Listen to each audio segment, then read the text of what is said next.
mga kababayan natin, mga Angel. Ayan, ito yung mga ano ng Utah, mga Angel. Yan yung Bryce Canyon. Yan. Yan. Ito yung mga ano nila, tourist spot.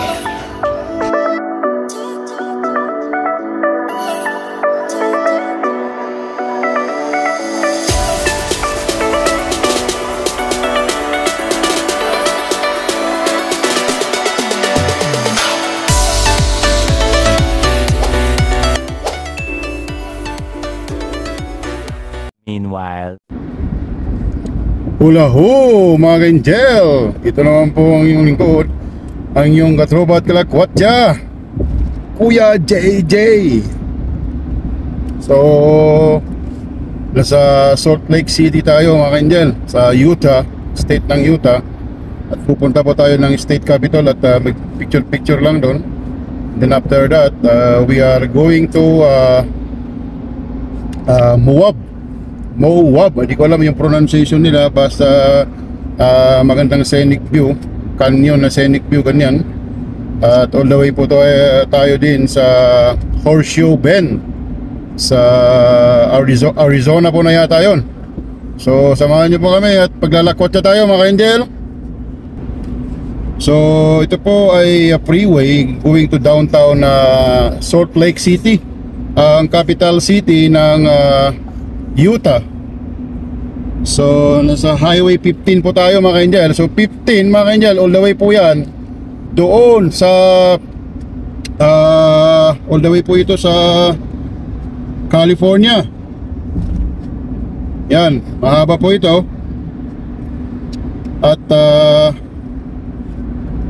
pagka po papuntang north naman ay all the way po yan sa border na yata ng Canada. So yun, medyo nagbi-build up na, mga Angel, dahil matraffic na ay ano, aming sakyan, mga Angel. So ingat tayo dito pagka ano, kasi big city rin siya. Pagka ganitong freeway, mga Angel, yung mga sa city medyo masikip yung per lane nila. Ito yung sinasabi ko na mas malapad po yung Deerfoot sa Calgary o Stony Trail. Kaya ito, mga Angel, 1, 2, 3, 4, 5, 6 lane. Sa Calgary ito, yung 4 lanes siguro ito, kasama ng shoulder.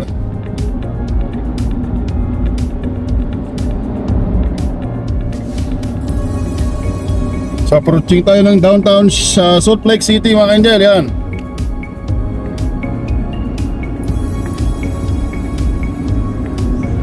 Ito ay I-15 or Interstate 15. Yung mga bundok doon, mga Angel, maganda yung ano dyan pagka malapit kasi kulay red. Ganun yung lupa dito sa Utah at saka Arizona, parang clay. Kaya, mga Angel, yung downtown dito may mga building doon, Dito sa Salt Lake City, mga Angel, alam nyo, mayroon siyang isang lake na kaya tinawag na Salt Lake City kasi may asin daw. Malaki siya, mas malaki pa yata sa city yung area niya. Pwede natin madaanan mamaya.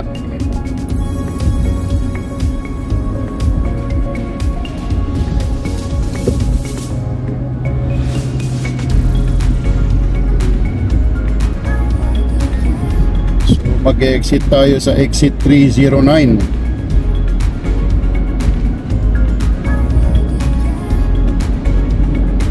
So, mga Angel, yung katabi nating truck, halos talagang magkalapit na talaga kami. Kasi yung white ng isang lane mas masikip kaysa Deerfoot.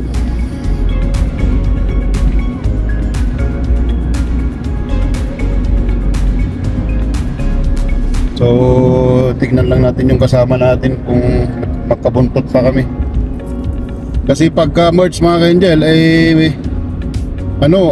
pagka ma-merge ka dito ng freeway dito sa Salt Lake City, hindi basta-basta ka mag-merge. May stoplight siya, may traffic light.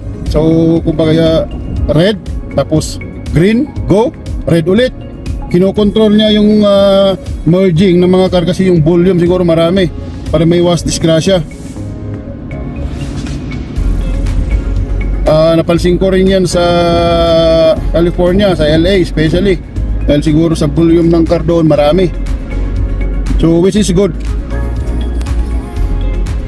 Kailan tayo doon? Alin? Yung susunod? Ayun yung downtown nila. Kapital, pag hindi na ano, di ba? Oh, sige, sige.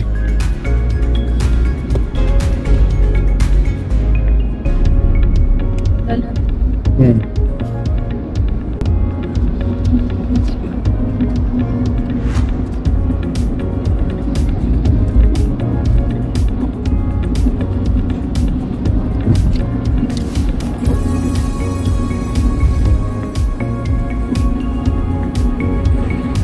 Exit tayo dito mga ka-angel.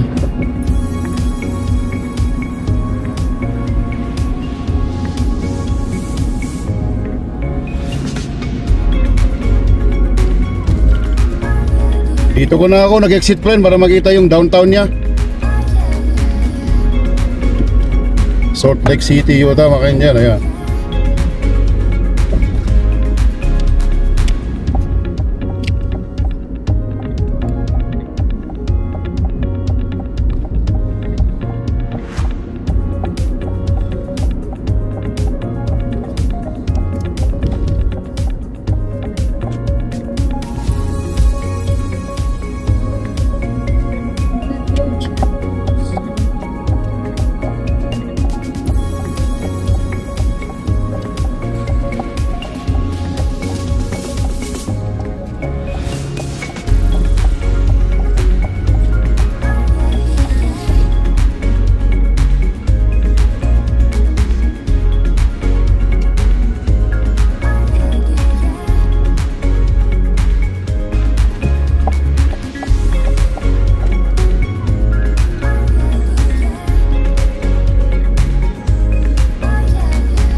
Talaga oh.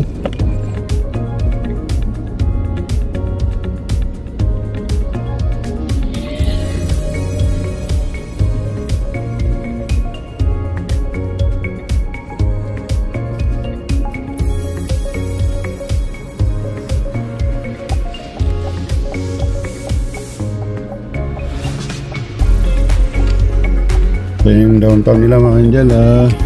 Malapit na sa downtown. Medyo malinis din. Parang Calgary din. Pero mas malaki yata Calgary dito mga ka-angel.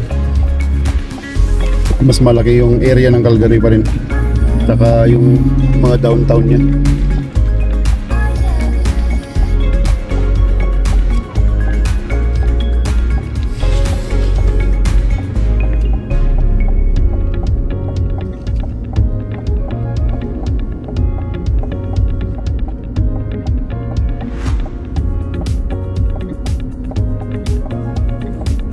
Ang temperature dito mga ka-angel is nasa 30 plus degrees. Dahil malapit na sa disyerto kasi ito. Oo, disyerto na. Yung Utah, disyerto din eh.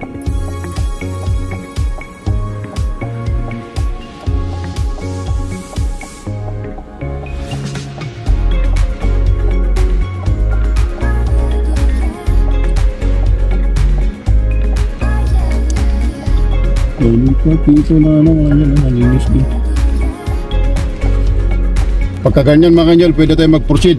Parang yield lang tayo kung may red light ay car na pa sa lubong. Ganun yung style nila. Sa Canada, green yan eh. Yung arrow doon.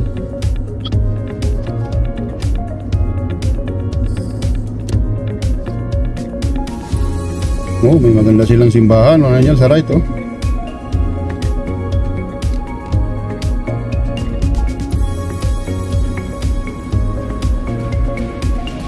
Milagro mga ka-angel na building. Marami siguro kababalaghan dyan.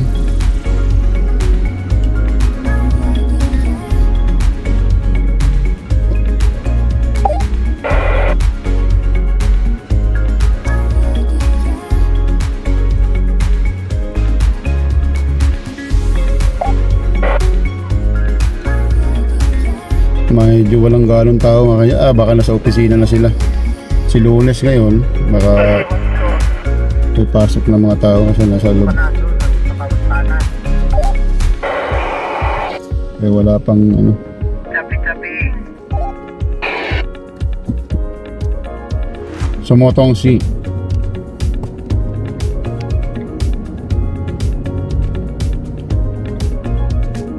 Hyatt House. So yan, Hyatt House.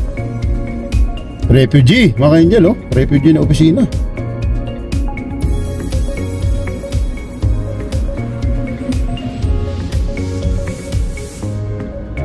Delta Center, oh, sa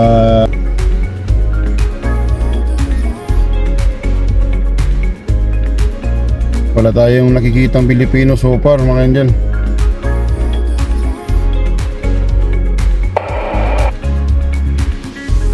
Most Roger. Pero ba yung ano mo, yung Hindi maganda, no? shopping? Copy.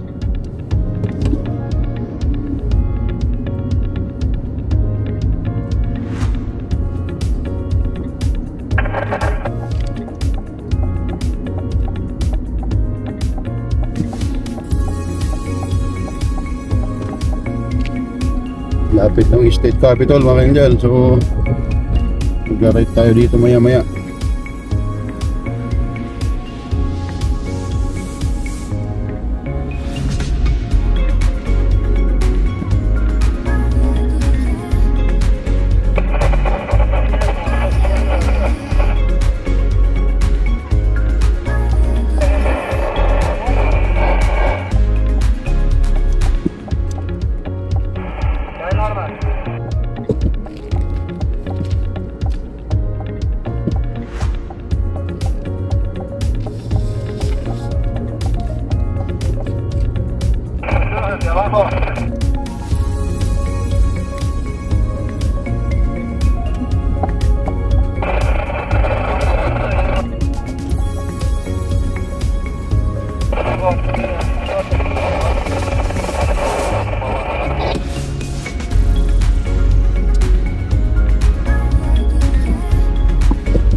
Kala ko patawid siya, mga angel.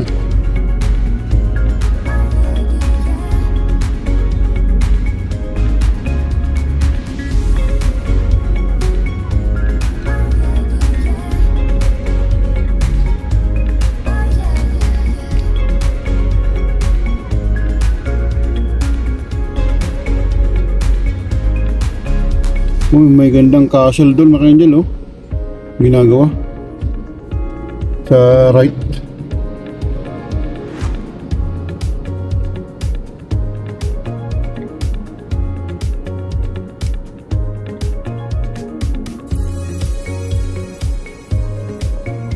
Ayun yung plug ng Utah, mga angel, oh, sa left. Ito siguro yung parang city hall nila ng Salt Lake City.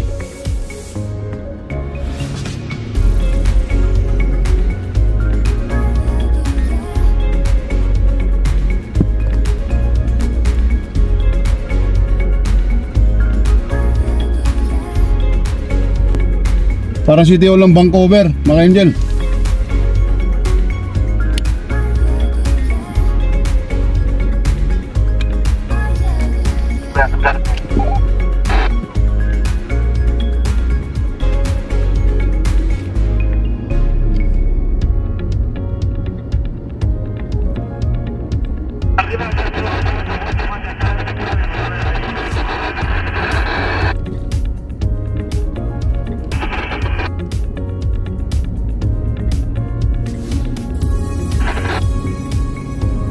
Malaking oras, ano to, mga angel.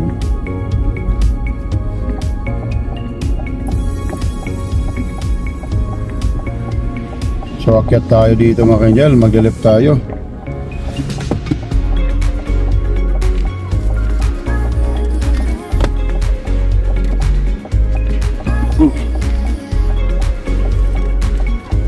Hindi ko na inano para dito yung magkaiwalay. Sure. kaya? Yung mga kapatiran natin sa ano.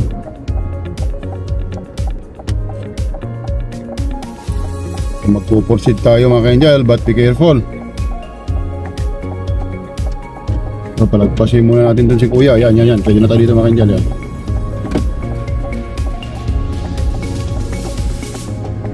Parang papunta to ng Beverly Hills mga ka-angel ha.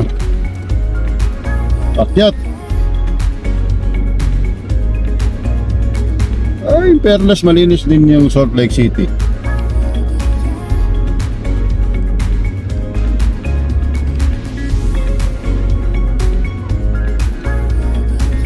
So approaching na po tayo ng State Capitol mga angel. Ayan. So maghahanap tayo ng parking dito at pag-picture tayo. Lahat po ng nasa bucket list po namin yan mga angel. Pagka nagta-travel na kami, dinadagdag na namin yung kumbaga parang kapitolyo ng isang state or isang province na sa pupuntahan namin. So ayan na po yung Utah State Capitol mga angel. So dito tayo sa public parking ngayon. At yan mga ka-angel, yan State Capitol ng Utah mga ka-angel.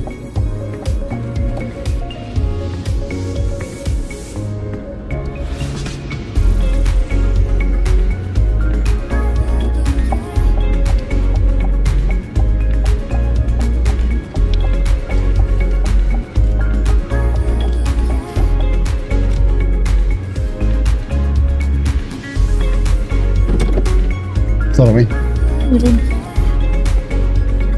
Mga ka-angel, oh. State Capitol ng Utah, mga ka-angel.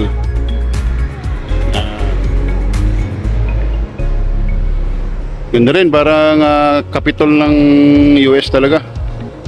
State Capitol, mga ka-angel. Utah State Capitol, Salt Lake City. Nandun po yung downtown niya. Okay, one round. Yung Wyoming mga ka-angel, malayo pa kasi yung capital city, kaya din namin napuntahan yung state capital next time. Yan mga ka-angel, oh. Ganda. Yan.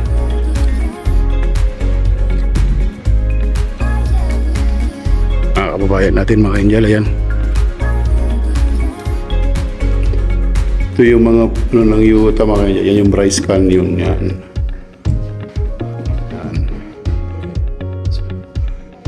Ito yung mga ano nila, tourist spot.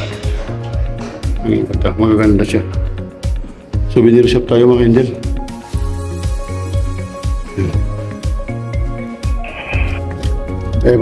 Pababa siya mga angel, oh. Parang San Francisco. Yung sa dulo mga angel, andun yung Salt Lake, yung lake na ano, sabi nila na maalat.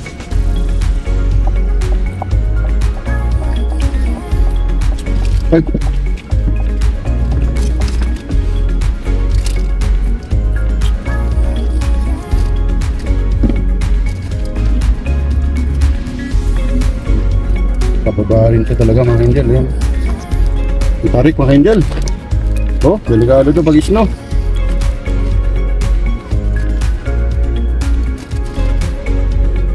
Oh, yan.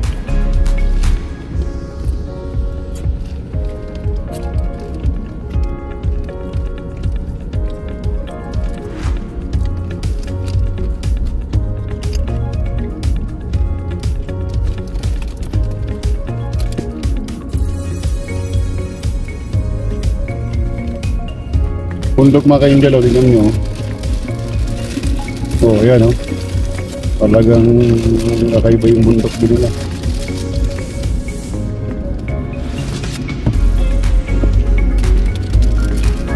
May pagkakahawig na sa Las Vegas mga ka-angel. Although yung Las Vegas punong-puno ng mga hotel na luxury, pero yung itsura niya dahil napapaligiran siya ng mga ganyang bundok. Tapos parang desierto yung dating sa outskirt, kaya ganun. Left tayo dito mga angel. So steady lang tayo dito mga angel kasi magmamerge tayo sa Interstate 15 na naman. yung freeway nila. So dito tayo.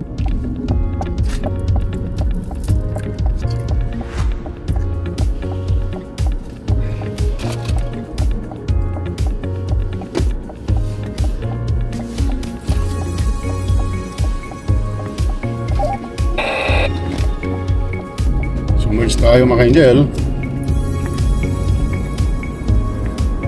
Pero steady lang tayo dito sa right kasi mag-exit na rin tayo.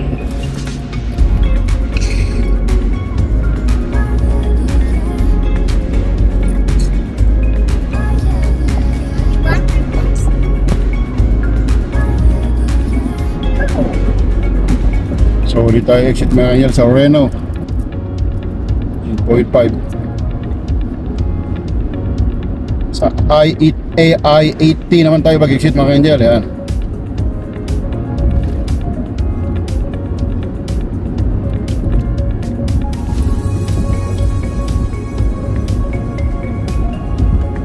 Yan, exit na tayo dito mga angel.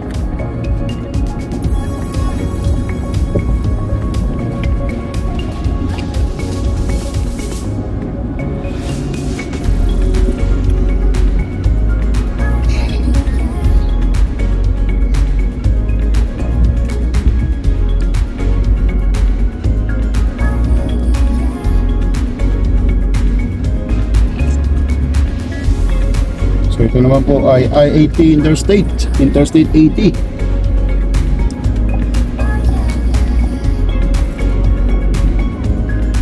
Talang po tayo dito sa second to the rightmost. Kasi may time po din, yan, nawala na yung right lane para natin.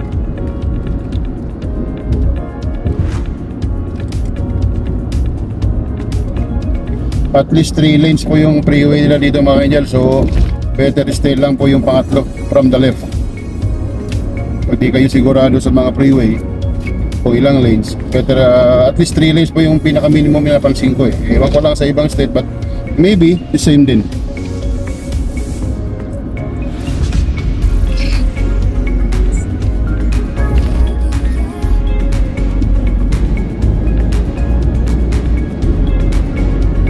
Pasan natin ang mga truck mga angel para maiwasan yung talsik ng bato.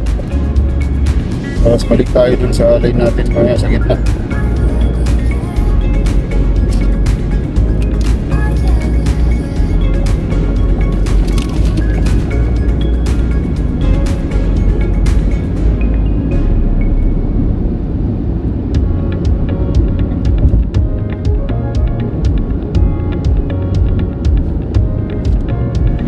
So pupunta po tayo ng Great Salt Lake mga angel. Yung isang sikat na lake na katabi lang po ng Salt Lake City.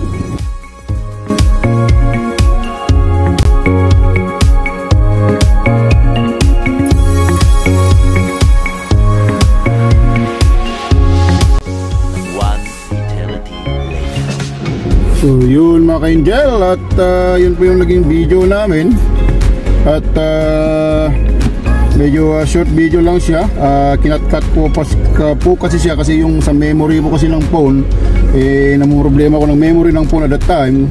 Kasi cellphone lang po ginagamit ko. Tulad ng sinabi ko, yung cellphone built-in yung memory, walang SD card slot. Maganda sana kung may SD card slot, yung video po na i-record ko magse-save po sana sa SD card na which is pwede mo siyang palitan lang kung mapupuno. Yun ang sinabi ko nung one time na hindi ako masyadong sang-ayon doon sa design ngayon ng phone na built-in na kailangan mo pang magbayad sa online, yung mga storage. So para ka lang para may bills ka every month, parang ganun. Unlike sa SD card na isi-save mo lang, alagaan mo lang at one-time payment ka lang doon at basta alagaan mo lang siya para hindi siya ma-virus. So yun na nga, kaya medyo short distance yung ibang video natin mga angel para makapag start tayo ng another video while sa mga tourist spot. So anyway mga angel, nakasurvive naman tayo at mag-i-improve yung video natin while mapag-aral natin yung mga diskarte ba. So medyo about sa travel ang napag-uusapan natin nakaraan na mga ka-angel. So dadagdagan ko na ulit. Total yun na pag-uusapan natin ng mga nakaraan. At alam niyo po mga ka-angel, hindi po kumbaga sa aking opinion at aking mga na-observe siguro. At alam niyo pagka nasa Canada po kayo, parang tingin ko parang mas kumbaga mas madali yung pag-apply ng US visa. Kung gusto niyo pong mag-tour, mamasyal sa US, pagka advantage siya at parang may advantage kung nakatira kayo dito sa Canada. So I'm not an expert, I'm not an immigration consultant mga ka-angel, pero based po sa aking mga naobserba ay parang nagiging advantage o mas madaling kumuha pagka nandito ka sa Canada. So especially dito po sa Calgary mga ka-angel ay meron po tayong consulate, US Consulate General dito sa Calgary. Ay na-i-feature ko yan sa isang video ko kung saan yung location niya, just across sa City Hall po ng Calgary, yung parang old style building doon sa corner ng MacLeod Trail tsaka sa 7th Avenue. Yung 7th Avenue mga ka-angel, yun hindi na po siya kumbaga ng daanan ng car, daanan na po siya ng train. So yun dati nung wala pa yung train 7th Avenue yung ano nun. So ngayon yung corner na yun, across din po yan yung Olympic Park kung saan ginaganap yung Fiesta Filipino. So doon po yung office niya. So kung yung mga mahilig mag-travel mga ka-angel ay I think it's easier to apply US visa if you are here in Canada, since if you live in Calgary, it's just very close. I think mga ka-angel, sa mga kababayan natin sa buong Canada, I think US they have I think 7 if I'm not mistaken 7 locations ng consulate sa mga major cities po ng Canada. So I think they have a consulate in Vancouver, here in Alberta, sa Calgary na siniservisan po yata niya yung Saskatchewan, Northwest Territory area, and then some part of Manitoba. So kasi po yung location po kasi ng Calgary is just like almost in the middle of Canada. So of course yung western side, andyan po yung Vancouver. So yan po yung sinaservisan niya. So andyan po yung sa Toronto, of course, andyan yung Montreal. I think they have also in Quebec City and Halifax, I think. So Halifax, yeah, because Halifax is in the west the east side po ng pinaka-east side ng Canada na major city, kaya siguro naglagay din sila sa Halifax. So of course yung US Embassy, of course, kung saan po yung capital city ng isang country, doon po yung embassy. So which is in Ottawa sa Ontario. So yun po yung mga location kung saan po kayo malapit doon. So pwede po kayong doon mag-apply ng US visa. I think you can do it also online. At I think it depends sa, I think they also requiring like an in-person interview, but I think it depends on the officer. I'm not sure. So Vancouver, Calgary, Toronto, Montreal, Quebec City, and Ottawa, Halifax, and I think they have also one in Winnipeg, because Winnipeg, Manitoba is the heart of Canada center. So meron din po sa Winnipeg. So check nyo po yun mga ka-angel, yung mga location na yan, at pwede kayong mag-apply ng US visa pagka gusto nyo mag-travel sa US. I think you have the advantage, or maybe it will be more easier to apply for a US visa if you live here or you are here in Canada than outside of Canada. Because I'm not sa aking opinion, dahil yung Canada and US, they have a long very long relationship na matagal na tinatawag na nga nila yung US-Canada border na unrestricted ang dating, na yung border na pinakamahaba sa buong mundo na hindi siya restricted ang dating. Na may part ka dito mga ka-angel, dito sa may British Columbia, na wala siyang bakod, walang fence, na ang parang naghahati na lang yung border is like para siyang maliit na street. So yun yung ano niya, kaya yun yung kumbaga yun yung talaga mapatunayan na malaki yung relationship po ng US tsaka Canada. So yun nga mga ka-angel, at I think if you are pag tourist visa, I think they call some US tourist visa B1, B2 like category, or yung kind po ng US visa. I think they are allowing you to stay in the States for I think maximum of 6 months. Almost similar po sa mga Canadian citizen or like the US visa holder na permanent resident. Yeah, so you can stay there I think to a maximum of 6 months if it's necessary, or something like a reasonable reason na bakit gusto mong mag-extend is like I think upon crossing the border, you need to apply for an extension right away to the closest po na immigration office or yung immigration office sa states. So especially if you are not like a Canadian citizen, yung kasi siyempre iba yung category po kasi nun, kasi para ka lang visitor kumbaga. So yun po, but other than that, yeah, kasi parang it depends siguro sa status, but I think I have some friends na nag-apply po kasi ng US visa at they got their US visa hindi man easy, but it's like easier. Siguro maaaring may yung US they have trust to the Canadian government na ikaw ay inapprove ng Canadian government na pumunta sa country ng Canada. Kumbaga, siyempre kung mag-apply ka ng visa rin dito, work permit or visa dito sa Canada, kikilatisin yan ng Canadian government, yung immigration ng government, kung ikaw ba may criminal record, may ito bang tao ito is okay, ganyan, may kakayahan ba itong mag-stay dito, parang ganyan. So all those things ay re-review po ng Canadian immigration. At once na na-approve ka, I think of course yung US side na immigration, they also kumbaga titignan pa rin nila, of course, parang kumbaga ito in-approve ng Canada, so parang kunti na lang siguro yung kanilang kikilatisin kung may kumbaga kung may latest kang ginawang crime ganyan. Siguro yun yung mga things siguro na i-review nila after po na na-approve ng US, ng Canadian visa, for example, ganyan. So all those things ay of course hindi tayo consultant, pero yun yung aking opinion lang. At yun, kaya yun mga kailan, ko lang mga ka-angel, kasi total puro US na yung naging topic natin nakaraan, kasi yun po yung naging latest na travel natin.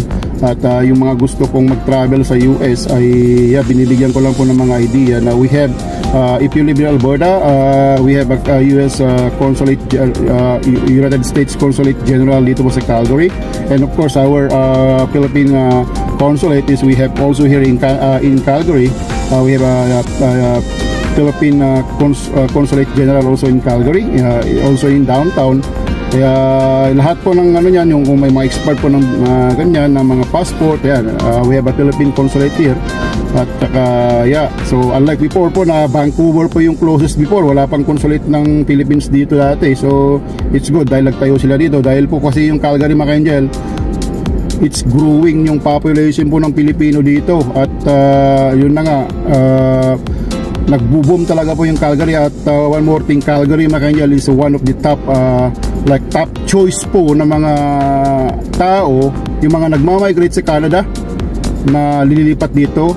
Example po yung mga US citizen or ano na, yung Calgary is one of their top choice po pagka nagta-travel or nagmo-move sila dito sa Canada. Of course, it's very obvious naman po sa taxes pa lang, panalo yung Alberta, yung mga tao nakatira, ganyan. At saka yung mga ka-angel, ito na naman latest, meron akong nabasa, Calgary was voted again is at the top 8 or nasa top 10 po siya ulit, the most livable city in the world na naman mga ka-angel. Consistent mga ka-angel, every year nakakasama yung Calgary sa ganung mga category ba. So is a sign na bilang ako nakatira dito mga angel at nag-travel na ako ng iba't ibang city dito outside Canada, US, tulad ng sinabi ko, I can compare Calgary, hindi pa tatalo kasi na maganda Calgary, very clean, oh my god, green, kumbaga balance lahat mga angel, hindi puro building, meron din siyang mga natural, mga puno, ganyan, mga ang ganda mga angel. Kaya I love Calgary. At if siguro na nga kung mag-select ako sa mga city yung pinuntahan ko, still Calgary, I will still choose Calgary mga angel. So yun, i-share ko lang yung aking opinion mga angel, at hindi ko naman sinasabing yun ang gawin ninyo. At ito na nga sinabi ko, sharing opinion, ganyan. So yun mga angel, yung ating video muna, at tuloy-tuloy ang pag-upload natin ng mga napuntahan natin, at magkaroon kayo ng mga idea, pagbigay ng mga sharing, at magbigay ng mga opinion. At salamat sa panonood, at don't forget to subscribe to my channel, Discovery Angel. Meron na tayong sa ibang social media rin. So ingat po kayo lagi, always stay safe, pray hard, it really works. At always pray to God. So ingat po kayo lagi, at hanggang sa susunod na video po. So ito po ang yung lingkod, inyong katropa at kalakwatsa, Kuya JJ. May God bless you always.